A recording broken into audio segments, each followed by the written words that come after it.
राजा भोज हुआ करते थे जिनके राजमहल के अंदर 4 तोते पाल रखे थे। वो चारों तोते एक दिन आपस में बात कर रहे थे। उसी समय राजा भोज का वहाँ से गुजरना हो रहा था। तो पहला तोता बोला, इसके लिए यहाँ सब कुछ है लेकिन वहाँ कुछ नहीं है। दूसरा तोता बोला कि इसके लिए यहाँ तो कुछ नहीं है लेकिन वहाँ सब कुछ है। तीसरा तोता बोला, इसके लिए यहाँ तो सब कुछ है ही लेकिन वहाँ भी सब कुछ है। चौथा तोता बोला, इसके लिए तो यहाँ भी कुछ नहीं और वहाँ भी कुछ नहीं। ये चारों वाक्य राजा के मस्तक में विराजमान हो गए और सोचने लगे आखिर इन शब्दों का अर्थ क्या है। तो उन्होंने सभा का आयोजन किया। सभा में सभी ज्ञानी जनों को बुलाया गया लेकिन किसी ने भी कोई जवाब नहीं दिया। जब कोई उत्तर नहीं मिला तो उन्होंने पंडित कालिदास को याद किया। पंडित कालिदास राजन के आदेशानुसार सभा में उपस्थित हुए और पूछने लगे कि बताइए राजन, आखिर बात क्या है, कैसे याद किया। 4 तोते हैं मेरे राजमहल के अंदर जो आपस में बातें कर रहे थे। पहला तोता बोल रहा था कि इसके लिए यहाँ सब कुछ है लेकिन वहाँ कुछ नहीं है। दूसरा तोता बोला कि इसके लिए यहाँ कुछ नहीं है लेकिन वहाँ सब कुछ है।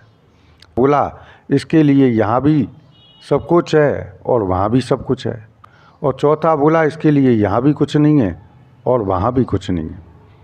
इन प्रश्नों को सुनकर के पंडित कालिदास बोले कि राजन, आप मेरे इन प्रश्नों के उत्तरों को मैं देता हूँ तो मेरे बातों से ही समझ जाओगे या फिर साक्षात दर्शन कराऊँ। कि नहीं पंडित कालिदास, अगर मुझे साक्षात देखने को मिलेगा तो मैं अत्यंत खुश रहूँगा। इतना कहते ही पंडित कालिदास बोले कि कल ऐसा करना, सुबह प्रातः काल 2 घोड़ों की तैयारी करें और मैं आपके इन चारों प्रश्नों का उत्तर देने के लिए तैयार हूँ। घोड़े तैयार हुए और सुबह ही राजा और पंडित कालिदास निकल लेते हैं उन चारों प्रश्नों का उत्तर खोजने के लिए। तो अपने राज क्षेत्र के किनारे पर जब वो पहुँचते हैं तो देखते हैं कि एक महल बना हुआ है। तो राजा पंडित कालिदास से कहने लगे कि भाई पंडित कालिदास, ऐसा राजमहल तो मेरा भी नहीं है, ये किसका है, मैं जानना चाहता हूँ। तो वहाँ पर पहुँचे दोनों ही। दरबार बोला, किससे मिलना है? कि इस राजमहल के मालिक से मिलना है। दरबान अंदर गया, आज्ञा ली और उन दोनों को अंदर आने की अनुमति दी। अंदर जाने के बाद वो देखते हैं कि एक नारी अपने बिस्तर पर पड़ी हुई है और 4-6 नौकरानी उनकी सेवा में लगी हुई हैं। तो ये देखने के बाद राजा कालिदास से बोला कि भाई, मैं राजा होते हुए भी इतना आनंद नहीं ले रहा हूँ जितना कि ये स्त्री आनंद ले रही है और इसकी सेवा में सब कोई हाजिर है। पंडित कालिदास ने अनुभव किया और वो समझ गए। तो राजन से कहने लगे कि नहीं राजन, आपको नहीं पता लेकिन मैं जान गया हूँ, ये जो स्त्री है ये गड़का है। गड़का अर्थात वेश्या।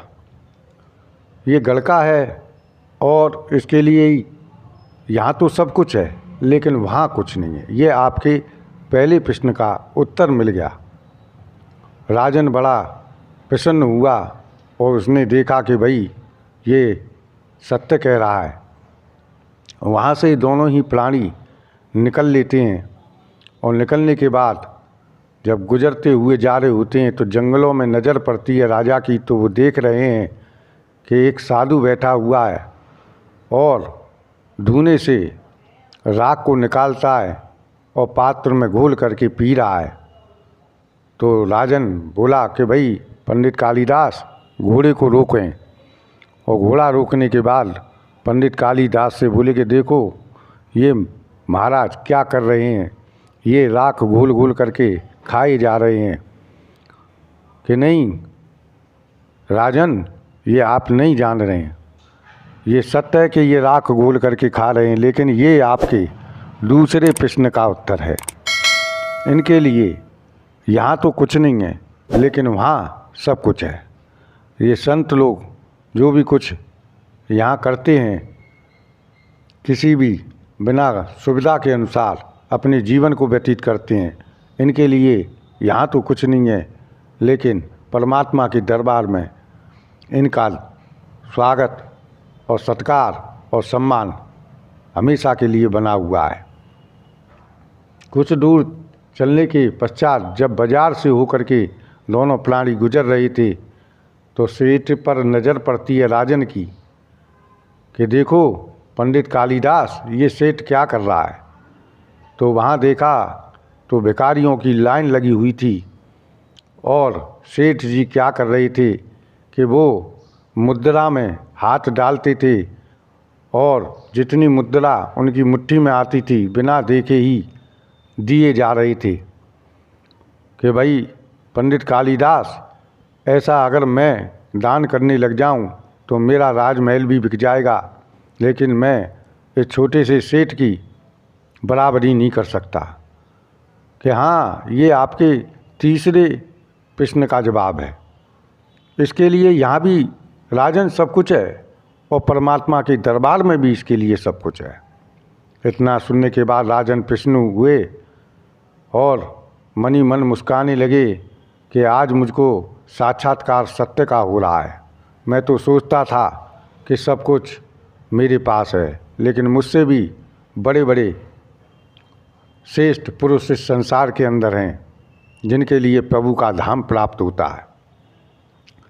वहाँ से गुजरते हुए जब निकल करके जा रहे थे तो शाम हो चुकी थी, तो उन्होंने सोचा कि क्यों ना जंगल में कुछ फल खाते हुए निकलते हुए राजमहल पहुँचेंगे। तो वहाँ जंगल के अंदर उनको कुछ आवाज़ें सुनाई देने लगी, जैसे कि मानो कोई पेड़ काट रहा हो। तो राजन बोले, पंडित कालिदास, हमारे बाग बगीचा और जंगलों के अंदर ये लकड़ी काटने की आवाज़ आ रही है, ज़रा देखो। तो देखा तो वहाँ पर एक व्यक्ति लकड़ी काटने लग रहा था। तो राजा को देखते ही वो भगने लगा। तो राजा कहने लगा कि भगे मत भाई और मेरी सुन। पंडित कालिदास ने उनको रोका कि भाई लकड़हारे भागे मत, रुक, राजा जी हैं, कुछ नहीं कहेंगे। तो वो लकड़हारा रुका और बोला कि मुझे माफ़ कर दो। कि क्या कर रहा था? कि मैं लकड़ी काट रहा था। फिर क्या करता कि बाज़ार में ले जाता और इनको बेच करके अपना जीवन यापन करता हूँ। फिर क्या करता है कि फिर मैं शाम को अपने घर चला जाता हूँ और भोजन पानी खा करके सो जाता हूँ। फिर सुबह क्या करता है कि फिर मैं लकड़ी काटने चला जाता हूँ। कि राजन, ये आपके चौथे प्रश्न का उत्तर है। इसके लिए यहाँ भी कुछ नहीं है और इसके लिए वहाँ भी कुछ नहीं है। यहाँ तो ना तो ये संसार में आज आकर के कोई श्रेष्ठ कर्म कर पा रहा है और ना ही प्रभु का चिंतन कर पा रहा है। तो इसका तो जीवन पेट पूजा और अपने गृहस्थ के कर्तव्य के पालन में ही निकल जाएगा, लेकिन ये अपने लिए कुछ नहीं कमा पाएगा। ऐसा सुनकर के राजा प्रसन्न हुए कि भाई पंडित कालिदास, आपका बहुत धन्यवाद कि जो ये चार प्रश्न मेरे मस्तिष्क में रह रहे थे, जो मुझे कष्ट दे रहे थे, और आज मुझको सत्य की अनुभूति हुई है कि संसार मिथ्या है और सत्कर्म की हमेशा विजय होती है। इन चारों प्रश्नों से आज मेरा मस्तक और भी खुल गया है और भगवान के प्रति मेरी आस्था और भी बढ़ रही है। इन बातों को सुन करके राजा प्रसन्न हुए और भली भांति अपने राज दरबार में पहुँचे और पंडित कालिदास को इनाम से सुशोभित किया। अर्थात सभी भक्तजनों से मेरा अनुरोध है कि अच्छी चीज़ों को, वाक्यों को ग्रहण करना चाहिए और बुरी वाक्यों, बुरी चीज़ों से हमेशा दूर रहना चाहिए और नई नई जानकारी आप तक मैं पहुंचा सकूं, इसलिए अपनी शुभ हाथों से लाइक और सब्सक्राइब करना ना भूलें, ताकि मेरा मनोबल बढ़े और मैं आगे भी आपको अत्यंत सुंदर जानकारी ईश्वर के प्रति, सत्य के प्रति दे सकूं। बहुत बहुत धन्यवाद। राधे राधे। जय श्री कृष्ण।